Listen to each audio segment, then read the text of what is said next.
Hey everyone, Meinke from MLive&apos. Joined by Justin Rogers. We're for the first time this year, we're at a stadium where the Detroit Lions have won a football game. 37-34, a real thriller. Boring, yeah. Against the Chicago Bears. Mistake-prone, mistake-ridden football game for both teams, Justin. For a period of time, it looked like the Lions were trying to find that way to lose a game, only to pull this one out. And you have to give him credit for it. Matthew Stafford had a nice bounce-back game, I thought, after last week's benching. Yeah, I thought Stafford was brilliant. He had one really bad mistake in that interception to Theo Riddick, forced a flip that he probably shouldn't have. No, definitely shouldn't have. But other than that, was a really good game from him. Great game for the offense. I thought the game plan was excellent. I don't know how much Lombardi's move up to the press box played into that. I guess we'll see. Yeah, I talked to Caldwell and Matthew Stafford after the game, and they said not a whole lot changed. Stafford just said he heard a Tennessee twang in his earpiece, good old referring to Jim Bob, exactly. But other than that, not a lot changed. But I think the results of this game are so drastic from the previous. They were averaging 16 and some change a game in points. They were last in the league in rushing at like 48.5. This game, you score 37 points, almost 155 yards rushing. Obviously, the results speak for themselves, and I do think that's something that they'll explore going forward, as well as having Lombardi up in the box. Yeah, and listen, this was a bad Bears defense. I said it coming in. The secondary was below average and banged up. Their pass rush was average at best. You didn't see a ton of pressure on Stafford. But what I liked was the combination of a good running game, 155 yards, a little inflated there with Isa Abdul-Quddus running for 30, but and Stafford had almost 40. The vertical passing attack was spectacular, and I'll say this as I've said multiple times: the running game sets up the vertical passing attack. When you're in 2nd and 3s, 2nd and 4s, 3rd and 2s, you can take those shots because the defense has to respect the line of scrimmage, as opposed to being in 3rd and 9 or 2nd and 11. So it was there to take, and they took it. They went to Lance Moore deep. They used different routes to get Golden Tate in space, and then of course, this was the first time we saw Megatron this year. Talked to Kelvin Johnson after the game, and he was saying, I asked him what he was thinking on that pass. I'm thinking because the ball was in the air for forever. Stafford just launched that thing. Obviously, at a critical juncture, there's like 3 or 4 minutes left in overtime, so you're talking about a possible tie at that point. Can I guess? Was it about damn time? Was that what something like that? No, he did say he said that he saw Stafford stutter step. He's like, when he stutter steps, you know it's coming. You know a 60-yard bomb's coming, and I was ready for it.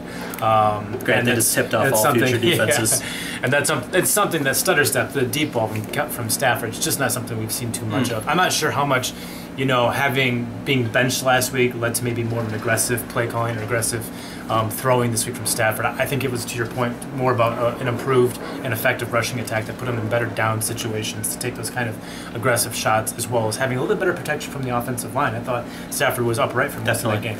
Yeah, no, getting Larry Warford back helped. I thought Laken Tomlinson played a pretty good game. There was still some sketchiness from the right side, but again, it was better than what we have seen from that group. It's the Bears. I don't want to go too crazy about it. I believe they're the 30th ranked defense coming in. But this is what everybody's expected this Lions offense to offer. Lance Moore went over 100 yards for the first time since, I think, 2012. Abdullah was averaging 4 yards a carry until late in the game. Riddick averaged 4 yards per carry. Everybody was contributing in the passing game. Corey Fuller was like a random target on a really critical 3rd down. I believe it was in overtime, maybe it was in the 4th quarter. It's just like all the pieces were clicking in the motion and the way you'd expect them to click, and it was entertaining to watch. Even Tim Wright caught a touchdown pass. Yeah. And going down the long list of the role players who kind of stepped up, Tim Wright caught that second touchdown pass that really helped that first half onslaught from the Lions. You're right, it was a better balanced attack, and I was improved to see it not only because of the guys who had stepped up and so forth, but that the Lions did it so short-handed. One tight end in this game, Timothy Wright, and by the end of the game, they're playing with basically just Theo Riddick in the backfield because Drake Bell's in the street clothes.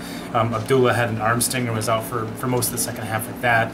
And Zen are left with chest pain. So a lot of playmakers, skill position players down for this game, and still the Lions were able to put together their best offensive game by a long stretch. 400 yards passing from Stafford really speaks for itself. Yeah, on the defensive side of the ball, the lack of a pass rush I think really hurt this team. I thought Cutler was able to do what he wanted. First, he got rid of it a lot quickly on those little pick plays that the Lions didn't seem to have an answer for all day. I mentioned to you in the press box late in that 4th quarter, did Ziggy Ansah even suit up for this game? 0 sacks, really no stats to speak of in this game. He missed some stretches. I have to think maybe there was an injury there. It wasn't something we thought to ask given the rest of the chaos in this game.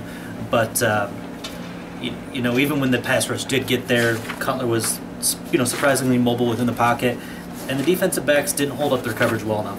Too many big plays allowed by the defensive backs, and none more damning than the 3-play, 69-yard drive with 21 seconds to go. They couldn't hold on to the lead.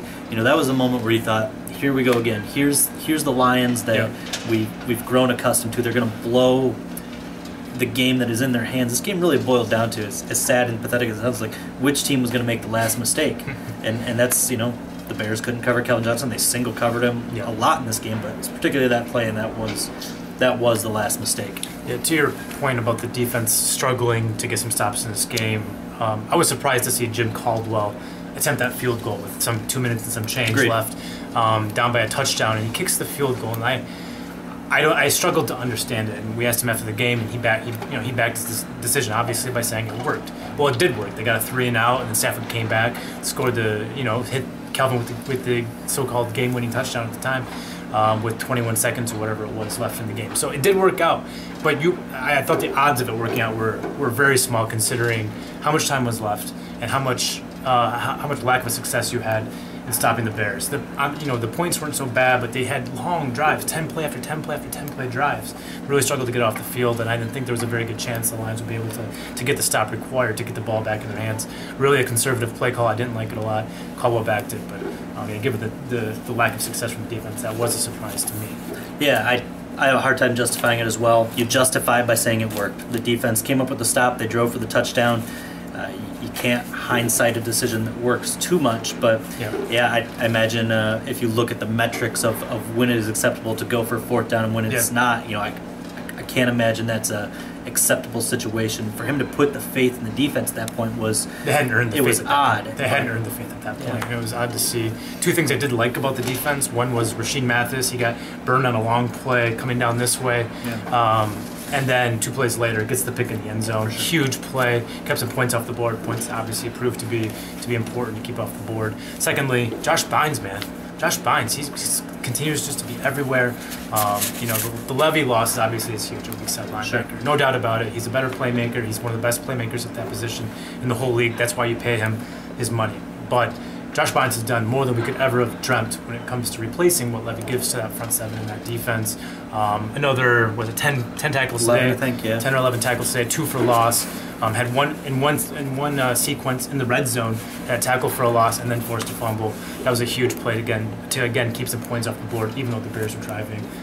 Really, I think you have to be encouraged by what he's been able to give the Lions. He's been the best linebacker. Yeah, I thought all the linebackers played really well today. Tulloch had 13 tackles. Was all over the field making decent stops. Tahir Whitehead in limited time had a pass breakup in the end zone. Bynes also had a pass breakup in the end zone. The only time Bynes, I thought, blew something is he got a holding call in the end zone that allowed Chicago to extend a drive, turned into 7. But you're right, it was a good showing. In fact, they held Matt Forte to 69 yards on 24 carries. I don't know how many receptions Forte had, but it wasn't too damaging. You got the stat sheet in front of you. Yeah, 5 catches, 20 yards. That's a Sorry, win. 3 catches. That's a big win. So to keep Forte under 100 total yards when that guy was leading the NFL in yards from scrimmage was probably the key to the defense's what success they did have. Yeah. Something I thought about on the elevator down to interviews and stuff like that was, what does this win mean exactly? Because you saw a lot of, I think, resemblance of the team we thought we were going to see this year with an offense that was explosive, a defense that was good enough, and a win, obviously. But they're already now they're 1-5, right? This is a bad Bears team. They're 2-4. The Bears made as many mistakes as the Lions in this game. What does it mean? I mean, it's nice to have the win, but I think in the grand scheme, it doesn't mean a whole lot, right, for this team. They're already out of the playoff picture. They're kind of playing for pride at this point. It's hard to really reconcile. Does not agree with you. Yeah, it means Glover Quinn's prediction of 11 straight wins is not wrong yet. And listen, we're not gonna. It's a nice, favorable stretch of the schedule coming up. Yeah. Minnesota's a good team. Maybe slightly above average, but it's a winnable game. That's gonna be tough. Kansas City is definitely a winnable game. There's a stretch for them to climb back to respectability, and I guess that's all you can ask for when you start at 0-5 is to get back to respectability where you're not a laughingstock. We know now they're not going 0-16, which is good because nobody wanted to write that again. Right. Yeah, to Daryl Tapp's point from last week, he said, we're playing for people's jobs, we're playing for people's families and their jobs and that kind of thing. And that's not a thing fans want to hear because players' jobs and where they live doesn't really mean anything to them, and they want to see playoff appearances and so forth. But for the players, that's what they're playing for at this point, and especially for the coaches. Lombardi's on the ropes. There's a scenario where Jim Caldwell could be on the ropes, and obviously people in the front office. So I think that's where we're at. And today definitely I think helped. It's a good feeling for Lombardi to do something right, to take the pressure off just a little bit, even if it's for just a week, and to see some of the things we're trying to do here can work. Yeah, it's 2 weeks for me. I know a lot of people hated that Arizona game, and rightfully so, 6 turnovers, but I liked Lombardi's game plan in that game after I went back and looked at the film. So I see this as kind of a redemption road he's on right now. He's got a long... he is way behind the 8 ball in redeeming himself, but... you can only go one game at a time, right? Isn't that what the kids say or the coaches say? Yeah, 37-34 win was this day. For Justin Rogers, I'm Meinke. We are MLive. Keep it right here.